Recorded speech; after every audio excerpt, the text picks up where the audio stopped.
So to start off, can you tell me why you think you'd be the best leader for West Haven out of all the other candidates? I think we've in the last 4 years have done a lot of good for the city. We've done economic development like we've never seen in the city before.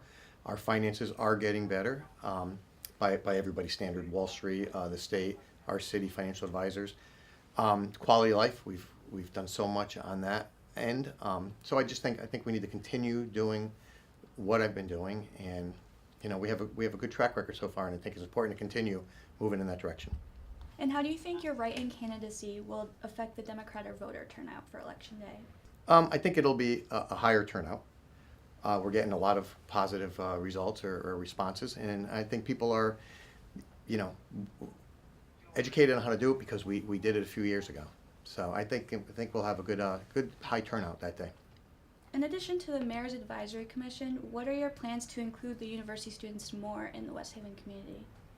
Every time we do have an economic development project, like we just did the Atwood up in that area, we include the students on what amenities they would like to see. I would continue doing that in the future. And again, I'm up at UNH campus all the time talking to students and including them in decisions that affect them in that area. From what I saw, West Haven didn't receive any state aid or grants. What are your thoughts on the budget that was passed by the state? Um, I'm pleased with the budget. A lot of towns were cut. We were held harmless. We were not cut. I've been up in Hartford, since the spring, lobbying on behalf of the city of West Haven. I'm glad to see that lobbying has helped us continue with our state grant and aid. But I think going forward, it's important to kind of reduce the reliance on the state. And again, economic development is going to bring large tax revenues, and that will help us not be so dependent on the state aid. But as far as this current budget, I'm very pleased with the numbers that we got. So going off of that, how do you plan to alleviate the debt in the city? Well, presently we have a bond debt bond package in front of the city council that got approved. They're moving forward with that. So by the beginning of December, we should have our deficit eliminated. Unfortunately, it was a plan I presented back in 2014, and my opponent, Nancy Rossi, was the council finance chair. She led the charge against that, so that did not go through. It was just stated by the MFAC up at the state that had we done that, we would be out of the woods by now. So we're finally back to where we can get that back in play. We're going to be doing deficit bonding. That'll be eliminated. And I understand we're pushing that out, 20 years, but as far as cash flow, it'll help the city's finances. Our bond rating will be increased due to that. So, again, it's growing the revenues. There's not many more cuts that we can do because we've taken our cuts.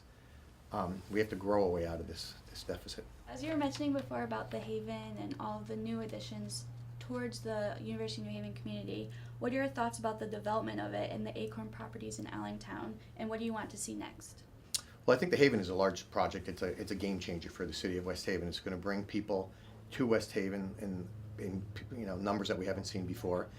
The amenities for our residents there's going to be 7 restaurants. There's 1,200 jobs. There's going to be an amphitheater. So there's a lot of walkway along the boardwalk, a promenade. There's a lot of positives for above and beyond the shopping. Up in the area of Allentown, we have Yale New Haven Health System. That's going to be another large project that'll bring jobs and tax revenue to the city. In the future, I see the Armstrong, the area around the train station. There's a lot of going on there, so that'll be in play, and that again will be a large revenue generating project.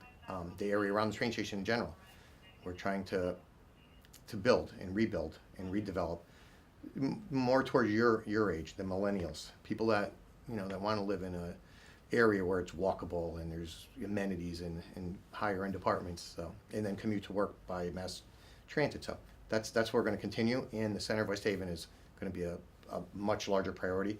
It's always been a priority. I think we have it surrounded now, and now's the time that hopefully some of that will spill over into the downtown. At the forum last week, you said that you would continue to do what you've been doing in terms of the West Haven's progress. What goals do you have set for your next 2 years? The next 2 years is going to be, again, to continue what we're doing, but the downtown, the center, we're going to try and get something started there, and again, hopefully some of this larger development will spill over. To be more responsive to the residents. I think somewhere where I have been lacking in the last 4 years is, I come from a business background. I've been so focused on getting things done that I haven't really been out in the community as much as I should be. to me, it feels like I should be here in the office getting things done and pushing towards that goal. But I think I have to be more responsive to the residents of West Haven, and that's be a large goal of mine. Throughout this election, do you think that the city will be able to come together once the winner is declared?